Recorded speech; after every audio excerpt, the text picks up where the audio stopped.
Hey, this is Matt with American Powertrain, and this is our TREMEC 6-speed swapped shop truck.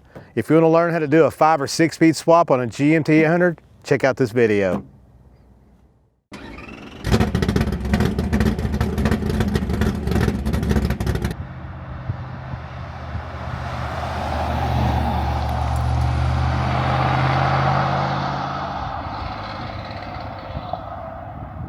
This is a 2000 model Chevy pickup truck. It's 2-wheel drive, 5.3 liter, perfect candidate for a manual transmission swap.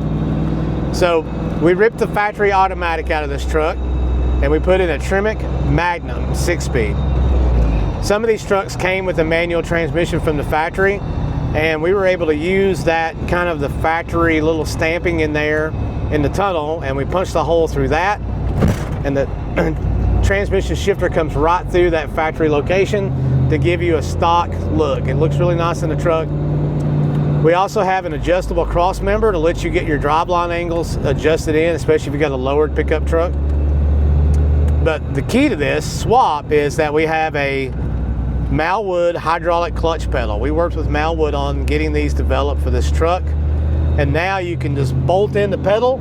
You've got your master cylinder and everything under the dash, and you use our Hydromax hydraulic bearing, and you've got a complete 5 or 6-speed changeover, no problem. We can also do a TKX 5-speed on this truck. Now, the only thing to be aware of with these trucks is if you're going from automatic to manual, you're going to have a little computer programming done.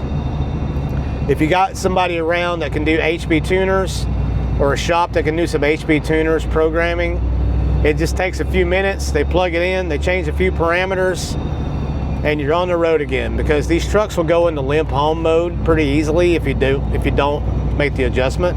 But if you have any more questions, call us at American Powertrain or go to AmericanPowertrain.com and we can help you save the stick.